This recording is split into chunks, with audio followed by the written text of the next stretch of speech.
Nos encontramos en Tamboril, capital del tabaco, tierra natal del hombre más buscado en la era de Trujillo, Enrique Blanco, el conquistador de la montaña.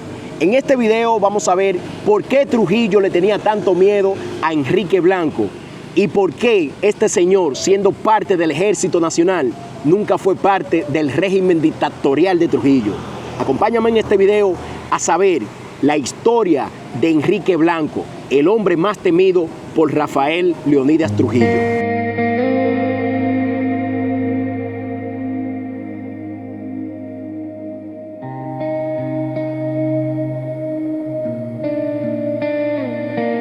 Enrique Blanco fue un célebre desertor militar, considerado como el hombre más buscado en la era de Trujillo. Se destacó por su oposición que tenía con el régimen trujillista. Nació el 14 de enero de 1907 en la provincia de Santiago, en la comunidad de Tamboril, aquí donde estoy, que como pueden ver, señores, estamos en Tamboril, Santiago. Para muchas personas, Enrique Blanco fue un bandido, para otros fue un héroe, aunque él no fue una persona que luchó por la historia dominicana, ni fue tampoco un activista político. Simplemente él estaba en contra del régimen trujillista. Antes de todo, quiero hacer un paréntesis aquí y destacar este letrero que hay aquí en el parador de Tamboril. Mírenlo ahí. Ese letrero, como ustedes pueden ver, da todas las informaciones de la población de Tamboril, que es primera vez que yo veo en un parador o en la entrada de un pueblo algo así. Primera vez yo. Si usted ha visto algo en otro lugar o en otro pueblo, déjenmelo saber ahí en la caja de comentarios. Pero miren, municipio de Tamboril, población 57.669 habitantes, con una superficie de 60.73 kilómetros cuadrados. Fundación en el año 1900. Su economía agrícola y cigarro, una distancia de 16 kilómetros. Sí. Aquí en Tamboril lo que más se cosecha y más se produce es el tabaco, que más adelante vamos a conocer la historia del tabaco de Tamboril y vamos también para esos cultivos de tabaco para que ustedes vean cómo se da. Enrique Blanco se popularizó por la oposición que tenía contra el régimen trujillista, pero se dice que desde niño Enrique Blanco odiaba los maltratos policiales y militares, ya que en la ocupación de Estados Unidos en República Dominicana, cuando estaba invadido, empezaba a tirarle piedra cuando veía unos uniformados, cuando estaba niño, porque creció viendo los abusos de los militares y los policías en estas comunidades. Luego de ahí que Enrique Blanco decide engancharse al ejército, dígase, alistarse al ejército dominicano, ahí cambia la percepción de Enrique Blanco, pero aún tenía sus propias convicciones con lo que estaba sucediendo contra el régimen y los abusos policiales y militares. Fue un militar ejemplar cuando estaba en sus 5 cabales bien, cuando no estaba ebrio. Pero luego que bebía Enrique Blanco, pues ahí cambiaba todo su formato. Era apasionado de los juegos de azar, también de las mujeres, y se metía en muchos bares a beber. Y cuando se emborrachaba, perdía el control. Era un personaje de la historia dominicana con ciertas particularidades, con cierto perfil atípico. Era un hombre humilde, era rebelde. A Trujillo no se le podía hacer rebelde, él lo fue. Y la gente no entendió eso siendo un hombre militar de baja categoría, de bajo mando. Y la gente no entendió por qué él fue capaz de enfrentar al poder. No es un héroe porque él no luchaba por una causa social, sino una rebeldía contra la opresión y contra el poder centralizado de Trujillo. Enrique Blanco solo alcanzó el primer grado de la escuela campestre, razón por la cual casi no sabía leer ni escribir. Su modo de conversar era inculto y había en sus expresiones tosquedad y rudeza, pues hablaba común y corriente como el arcaico campesino cibaeño sin escuela. Cuando estaba en la edad entre 18 y 19 años, decide la liberación de la tierra que lo vio nacer e ingresar al Ejército Nacional.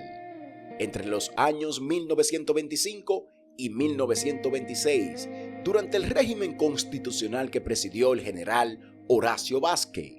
Para canalizar sus aspiraciones militares, acudió un amigo de su padre, el general Pedro Estrella, mejor conocido como Don Piro, valeroso hombre de armas, quien enganchó a Enrique como raso del Ejército Nacional. En el desempeño de sus funciones era arbitrario y estimaba sus deberes más allá de los reglamentos, actitud que hacía que sus compañeros fueran renuentes a practicar servicio junto a este personaje.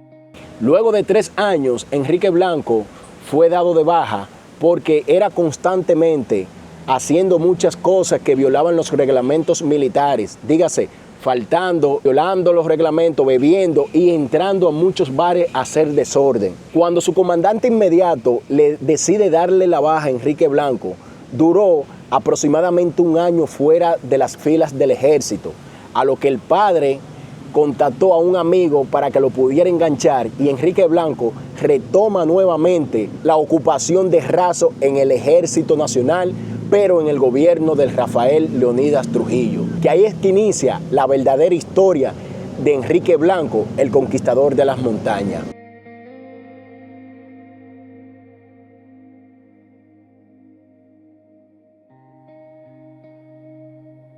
Uno de los problemas más grandes que tuvo Enrique Blanco en su primer periodo como raso del ejército fue que se metió a un bar en Boca Chica y estaba enamorando la mujer del dueño del bar.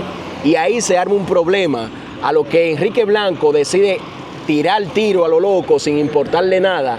Y lamentablemente una bala perdida alcanzó a una señora que estaba cruzando las calles. Enrique Blanco duró de 3 a 6 meses preso.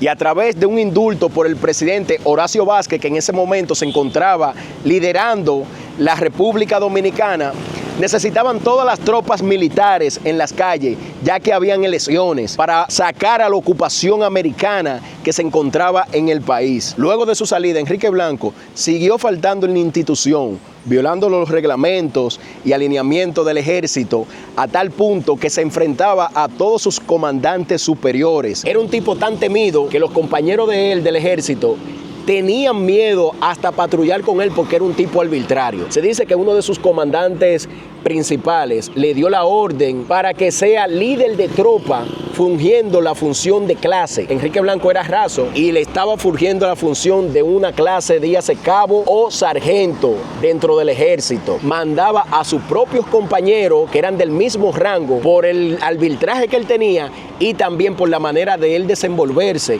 dentro y fuera de la institución. Según el informe del capitán de Enrique Blanco, él con su temperamento jamás amordó la disciplina militar.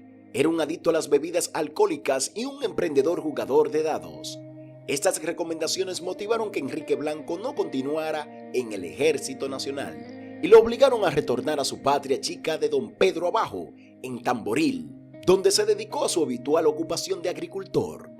Las circunstancias especiales que cambiaron la política a principios de 1930, al quebrantarse el orden constitucional, y el manto cívico del 23 de febrero de ese mismo año le brindó nuevamente la oportunidad al ex raso Enrique Blanco retornar al recinto del cuartel, teniendo cabida para los primeros meses de ese mismo año. Después de servir al ejército de los comienzos de la dictadura de Trujillo, decide desertar de manera misteriosa.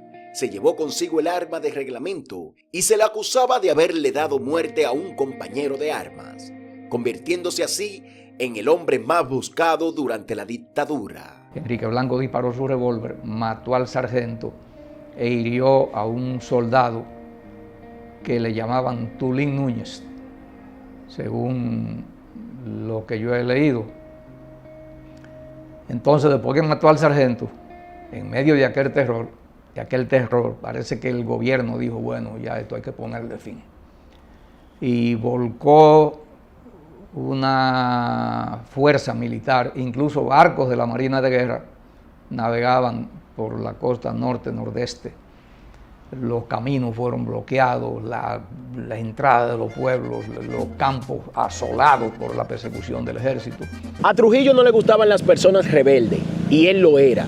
Se dice que ya Enrique Blanco estaba siendo parte de una organización para derrocar al gobierno de Trujillo, pero Enrique Blanco nunca fue un tipo malicioso, nunca fue un tipo abusador como los demás compañeros, pero sí hizo muchas cosas que no iban con los lineamientos militares y también con su persona. Una de las fábulas que dicen de Enrique Blanco es que supuestamente él fue a Haití a hacer un resguardo y el haitiano le dijo que ese resguardo, la única persona que lo podía eliminar del mundo era el haitiano que le hizo el resguardo y Dios. Enrique Blanco se fue con su resguardo ya listo y al otro día fue donde el brujo a eliminarlo. Y antes de darle de baja, Enrique Blanco le dijo al brujo: el único que me puede eliminar a mí es Dios. Ningún hombre en la faz de la tierra puede conmigo. Y ahí decidió darle de baja al brujo que le hizo el resguardo. A pesar de todo, Enrique Blanco no era abusador, no iba con el régimen dictatorial, pero sí hizo muchas cosas que no iban con su lineamiento. Y todo eso era cuando bebía, ya que él perdía el control cada vez que se emborrachaba. Empezaron a surgir los rumores de que ya Enrique Blanco estaba formando parte de una organización contra el régimen de Trujillo, a lo que el dictador se dio cuenta. Cuando dan la orden de que Enrique Blanco sea eliminado, él se dio cuenta a través de algunos compañeros que tiraron para adelante al comandante que quería eliminar a Enrique Blanco, a lo que éste se enfrentó a sus propios compañeros y decidió correr hacia los montes. Ahí empezó a refugiarse en las lomas y en todas esas montañas de Tamboril, en la provincia de Santiago, a tal punto que los compañeros de él le cayeron atrás, pero no pudieron dar con él. Conocía toda la zona. Enrique Blanco nació y se crió en las montañas de Tamboril y por ahí fue que fue a refugiarse, contando con todas las personas que vivían alrededor, ya que en esas comunidades que estaban en las montañas lo consideraban a él como un Robin Hood, aunque muchas personas consideraban a Enrique Blanco como un bandido. El 24 de octubre de 1936 aparecieron asesinados Ramón Eugenio Blanco Sosa y Jesús María Blanco Sosa, cuyos cadáveres tenían señales de ahorcamiento, perforaciones de balas y heridas de armas blancas. Se mandaron autoridades investigadoras, pero todo el pueblo sabía que su único delito era ser hermanos de Enrique Blanco. Enrique Blanco se veía cada vez más acorralado. Sus movimientos ya se estaban viendo vulnerables. Él sabía la gravedad del caso y tenía tres alternativas: hacerle frente al enemigo, entregarse o suicidarse. La primera ni la segunda serían jamás parte de su caso, puesto que en varias ocasiones había dicho que no lo haría. Yo no me entregaré, de eso puedo estar seguro. Así fue que el 24 de noviembre de 1936, Enrique Blanco tomó su revólver, su inseparable amigo, y se suicidó dándose un balazo en la sien derecha a las 11 de la noche, en la sección Aguacate Arriba, dándole instrucciones al joven campesino de nombre Delfín Álvarez García para que cobrara la recompensa de su muerte. Ahora estamos en el cementerio, vamos rumbo hacia la tumba de Enrique Blanco para ver cómo está. Enrique Blanco pues fue supuestamente asesinado en el año 1936. Hay varias versiones sobre el asesinato de él. Muchas personas dicen que supuestamente fue él mismo que se suicidó. Otros dicen que fue que él le llamó a un amigo y el amigo lo vendió, porque el régimen de Trujillo estaba dando una alta cantidad de dinero para que den informaciones sobre Enrique Blanco. Otra de las historias que decían es que supuestamente Trujillo pues mandaba asesinar a todas las personas que ayudaban a Enrique Blanco a esconderse, a darle informaciones de los militares cuando venían, porque él se estaba escondiendo en todas esas montañas y habían personas que conocían de eso y también tenían infiltrados con el ejército.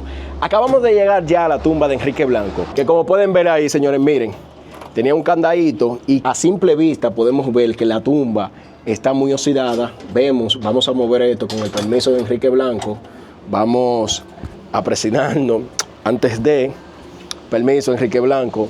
Miren ahí cómo está la tumba de Enrique Blanco hoy en día, que no tiene ni siquiera un velón, no tiene flores ni nada. Y ahí podemos ver el nombre real de él, Rafael Enrique Blanco Sosa. Faltó el apellido de Sosa ahí. El 10 de noviembre de 1936 fue el día que, pues lamentablemente, lo fusilaron, según las historias, y tenía 28 años de edad.